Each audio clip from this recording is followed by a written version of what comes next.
Welcome back to the Let's Play. We're just about to finish up this dungeon here. The Catacombs. Oh, this guy wants to fight. Oh, it's this guy again. Mr. Boogie. Alright, so we'll beat the shit out of him quick. What was I gonna say? Oh yeah, so it won't be long until we fight another boss. And this boss is somewhat notorious. I mean, I guess all the... I think all the bosses in this game have various degrees of notoriety.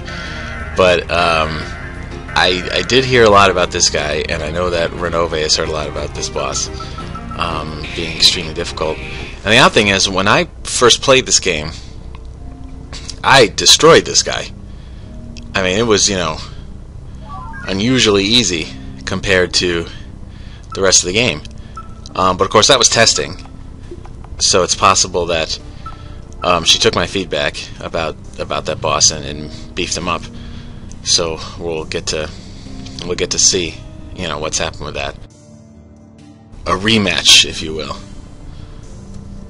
Alright, so before we can do that, there's a couple more things to do. We got another one of these invisible hallways. Okay, let's go here, pick up some shit. Okay, whatever. Of course I'm gonna dig through the roll. What kind of question is that? So we got a sword for Chiante. And actually, this boss is interesting. I think he has more of a connection to the main characters than, or at least to Snowe, than, you know, you get when you first play. We'll see, like, once this thing starts, if I was right about that. I don't remember their dialogue all that well. Okay, so use one of these babies, get all healed up, save, and let's do this. And you gotta save before you find this key, because as soon as you start this, you know, he comes out. And remember, that door was... Oh, here he is. Oof. Little exchange of blows there. And, yeah, see, now this guy makes a reference to, like, a rightful throne to his family. So this is like the first, you know, this is the first major hint. There's been little hints, but this is the first major hint that there was like that there was another king who was ousted, probably by Snowe's parents. But he doesn't really get it. He's being a little dense right now. But I don't know. I don't want to spoil too much, but we'll have to talk about this more later, because this guy is, you know, is actually pretty important to the lore, I think. So here he is. Alright, so first order of business. Okay, no, what am I talking about? No, we can't do that. We gotta use the 2 debuff items. That's standard procedure for the boss. Let's bludgeon his ass too. Yeah, look at that. Oh man, mad conditions. He's already been debuffed several different ways. I think I'll poison him too, just for fun. So yeah, that's, you know, gonna keep this guy debilitated in as many different ways as we can. Oof, it's pretty hard. But you know, we can take care of that too. Now he summons these 2 flunkies, but they're actually really easy. They go down in one hit with this Flamma move. You'll see when he attacks. And yeah, peace. So they go down, and then Astra has this very nice recover move, which incidentally is an IP attack, which means that, you know, she can use it anytime she takes a really tough hit. And of course, you know, that's when you're gonna need it, when you do take a tough hit. So there you go. You know, it's perfect. I did some double curing there just to be absolutely sure. That was probably a bit overkill, but you know, no harm in preparation. Okay, so we're gonna keep doing the debuffs. The debuffs only last probably like 3 turns at the most. Let's see what we got here. Let's see if I can put him to sleep. Hey, it worked. Nice. So he's asleep, although he can still call his assistants, I guess. Maybe he's talking in his sleep. Alright, so let's put that buff up again. bludgeon the shit. Yeah, and see, if you let these two flunky guys hang around too long, I think they would probably start doing damage, but I always fry them really quick. And he's still losing a decent amount of hit points every turn from the poison. So that's a way to go. I don't know what to hit him with now. We're all healed, and he's already got a bunch of stats effects on him. Yeah, but so far, I mean, I don't know. He's not giving me much trouble, I have to say. I think the bird's a lot harder. And we're gonna find, and there's bosses that come later that are they're gonna put me through the ringer, and I know it. And that'll be quite a spectacle, I'm sure. But yeah, see. He's just, I've really taken very few hits from him. Because I just keep, taking out his attack with this. And, and that's the gist of the fighting in this game. You just gotta stick with those stat effects, man. They actually work. Nobody wants to use them because they don't work in Final Fantasy, but there's more out there than Final Fantasy, and, this is a good demonstration of that.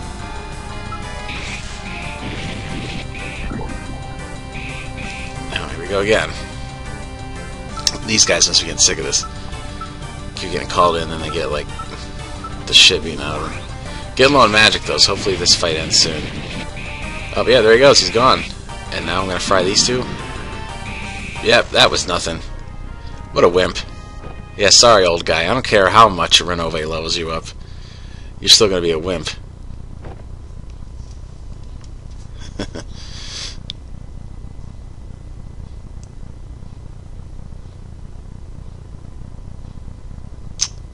Jeez. Friggin' Snowe. Friggin'... He's so ignorant about necromancy. These friggin' living people and their privilege. Somebody should tell him, a few things about that. And also maybe Hyante can point out that he's personally offended by the phrase, no guts, no glory. That is that's an offensive phrase, so don't use it. Alright, so now we're just throwing this guy out of the way.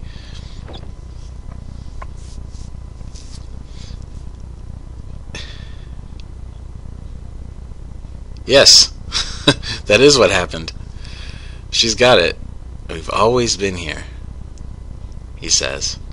Now that's an interesting response, because I think, based on the I think that response, when he says we've always been here, depending on how you interpret the relationships between some of these major characters, that could be false. I mean, it is false in some ways, but it could also be true. It's very I mean, we'll have to talk about that later once we know more, but it's just interesting to think about for me, having played this once. Alright, so now we're finally back at the castle. Oh, that's right, these guys. They're gonna jump me. But, they should go down pretty easy.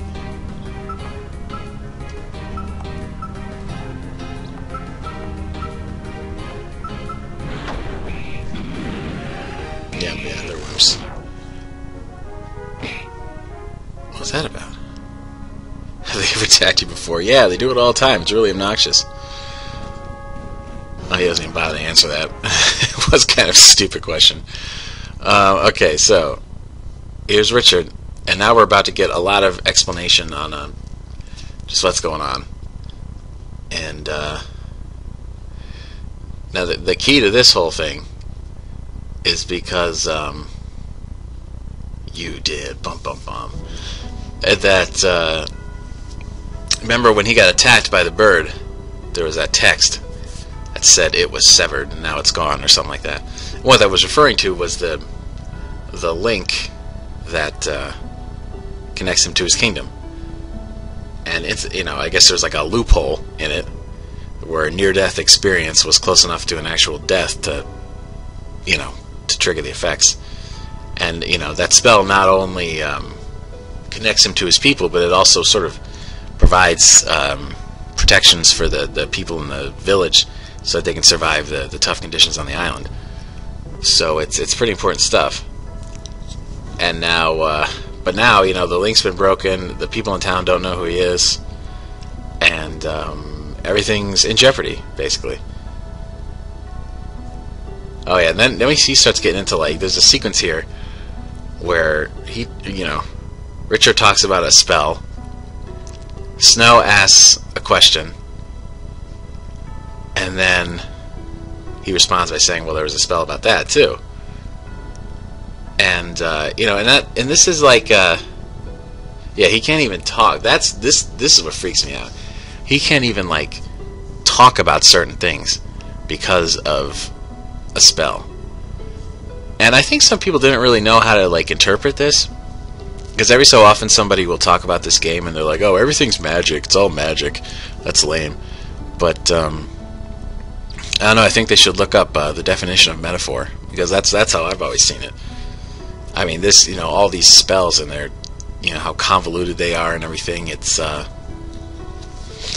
like a bureaucracy, or, you know, it's meant to favor the powerful at the expense of everyone else. You know, and only the most powerful people know how to take advantage of it and use it for their advantage, and everyone else just sort of lives by the rules, even when the rules don't do much to advance their own lives. And in this case, it's pretty much everybody but Snow's parents, wherever they are. They're supposedly dead, but, you know, we'll see about that. And, you know, he's royalty, I mean, but it's not, you know, now he's getting screwed over because of this. And, you know, and eventually we'll figure out exactly just why all this was done in the first place. But yeah, I mean, it's and this is a pretty common theme for her stuff, for Renove's stuff. I've you know, I've read books that she's written, you know, played demos, and throughout, you know, the sort of body of work that I've seen, this similar theme comes up. This sort of idea about how the systems that run our lives, or run the lives of the characters, are just inherently corrupt, and they fail, and they're founded on bullshit. And you know, it's highlighted in a lot of these games because the rules, like these rules, are so, like, just odd and, like, weirdly specific and very questionable that it immediately makes the audience question them, and then that makes the audience more receptive to, you know, the themes, you know, that are being told here. And you know, there's a lot of that. You know, if anybody who's watching this who played Memento Vivere back in the day, that was like a church. You know, this very powerful church that had all these, like, silly rituals and crazy rules and everything, and then a bunch of her stories too in books. You know, there's a lot of this, and that, you know, that's cool. I mean, there's certain things about that with my work too, and I think, you know, when anybody who's really, when any writer, like, really has produced a lot of stuff, I think you can notice that fiction, you know, like, there's certain themes, you know, when you're really, you know, putting your heart into something, you know, it might start to, your heart's drawn to the same things, you know, and then things repeat themselves. Hopefully not to the point where it's you know, tedious, but because you can have, like, a different spin on it every time. But at this point, Richard is kind of apologizing for his you know, blow up before, but honestly, I'm not sure he should, because Snow walked in there being like, you know, "Hey, you screwed up everything. What's the matter with you?" You know, if I had this little, like, punk coming in there and talking like that to me, I'd probably yell at him too. But now, you know, I guess they gotta put it aside and try to figure out exactly how they're gonna salvage their kingdom, or else they're gonna freeze to death. So he says at some point, I don't know if he said it already, he might have said it in the last scene, where there's certain, like, you know, they have certain little spells in place that'll keep the warmth a little longer, but it's not going to last. And So we have to travel to this shrine, which we'll do in a little while, and then we have to go up, make our way through that, and then get up to what they call the, that word that starts with S. And then it's Sepulcher or Sepulcher. I don't know how you fucking say that word either. I mispronounce things left and right. But nobody ever uses like Sepulcher in like daily use. Sepulcher. It's one of them. I'm sure somebody will tell me before too long which one it is. But you don't like go around. You're not going to work. You're like, hey, what are you doing after work today? I'm going to Sepulcher. Which Sepulcher? Oh, the Sepulcher of the Lord. Oh, that's my favorite.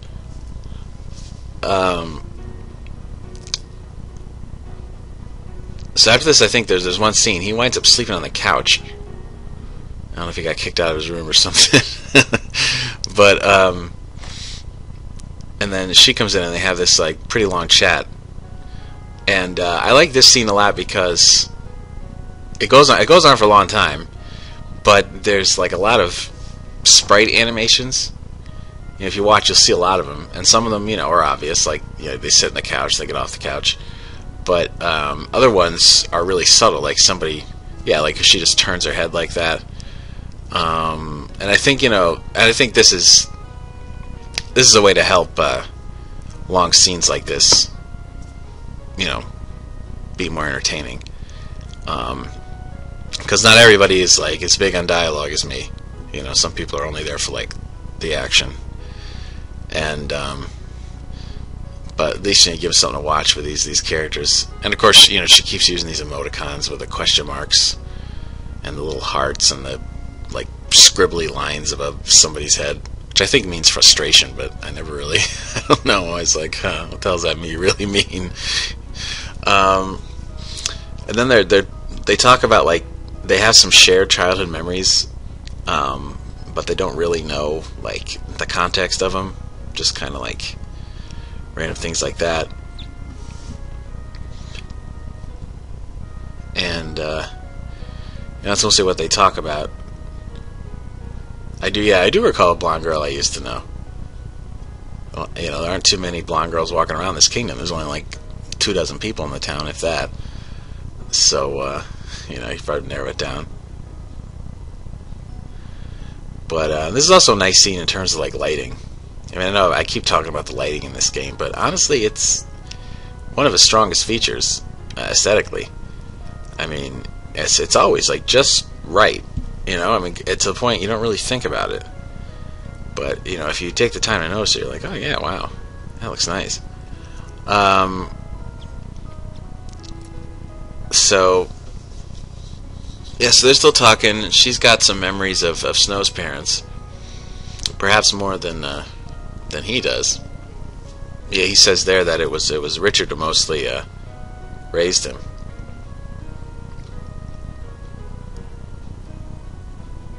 And no, Astra, he's perfectly right too. It sucks that Snowe didn't know about any of it, but it was a pretty reckless thing he did, just like sprinting out to that tower, getting in a fight with that bird. And come think about it, I already had the scary mask of the child cornet. He should have used that. But I guess that wouldn't have worked without Astra to debuff the bird with whatever spell it was that she used in that fight. So this is, we're getting to a point where Astra and Hyante are going to be permanent party members. And that's always kind of an interesting thing that RPGs do. You know what I mean? Where it's like when they first meet each other, it's always like, oh yeah, well, we're doing this thing together, but then I'm leaving, then I'm going about my business. Because you don't want it to be like, you don't want it to look perfunctory. That's why people do that. You don't want to just meet somebody and be like, all right, I will now join you and we'll go everywhere together. You always have to like write them into a situation where that they will have to stick together for a long time. And we've reached that at this point because the whole kingdom is threatened.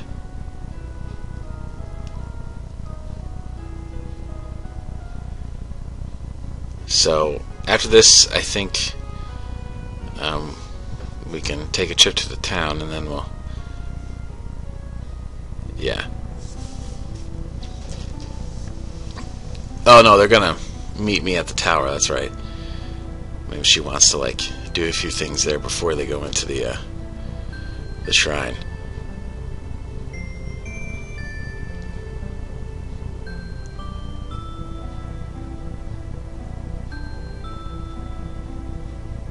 Yes, he will.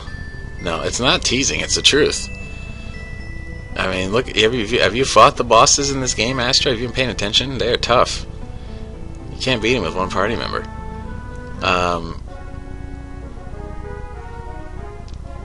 Okay, yep. We've had our discussions, Richard. It's time to go.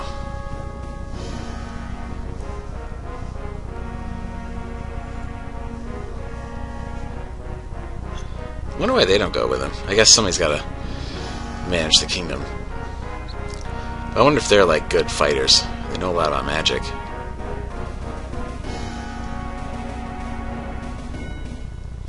Yeah, well, yeah, there we go. Thank goodness someone's telling me how this is going to work, because nobody had mentioned that part.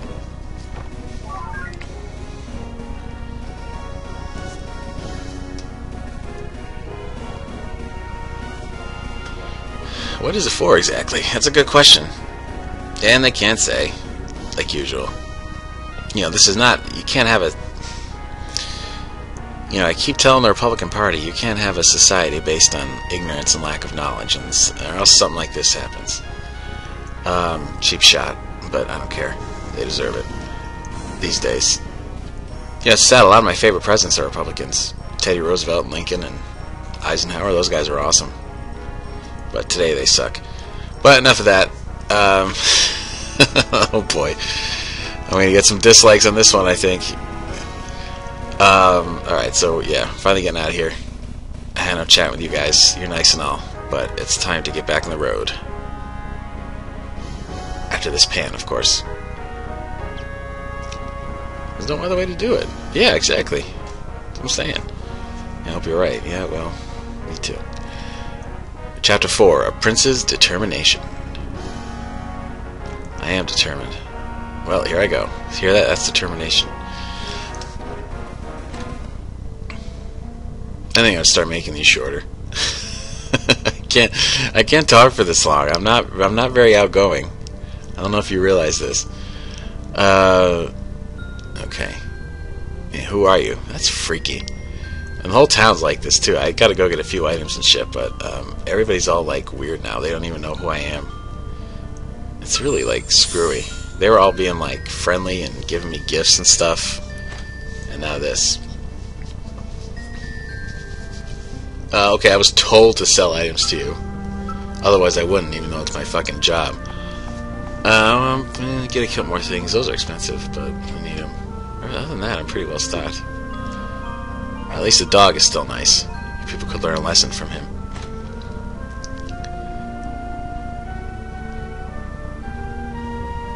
Alright, where's like the weapon shop? I should check that out. Is that it? No, this is like the inn. I don't need this place. Okay, so we need to find... Oh, there it is. That's right, with the kids screwing around in front of it. Yeah, let's see what we got here. I'm not keen on selling things to you? What even... Well, then don't open a fucking shop, man. You can't pick and choose your customers. You know, actually, come to think of it, this is a lot tougher only having Snowe here. It'd be nice if I had Astra and Hyanthe here as well, so I could keep track of who's wearing what. Oh, I don't know what to buy.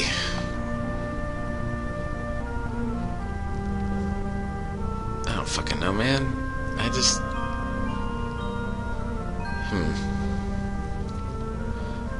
I'll just get a few things, whatever. But which ones? Maybe one of these.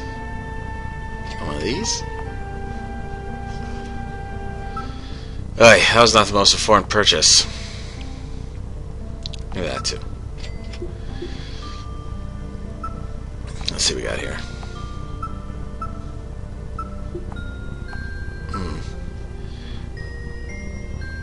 Okay, look at this. Oh, there we go.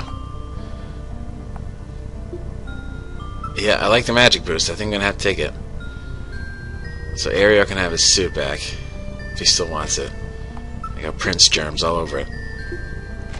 Alright, so let's get the fuck out of here. And then we gotta go to the tower to meet Astra and Hyante, and then we start the next dungeon. And this one's a doozy. There's a lot of stuff going on in the next dungeon. A lot of different puzzles and stuff. It'll be fun. But I think, this has been going for a while, so we'll bring this one to an end. Just get myself safely at the tower. No bird to give me shit. There we go. And I'll see you guys next time. Peace.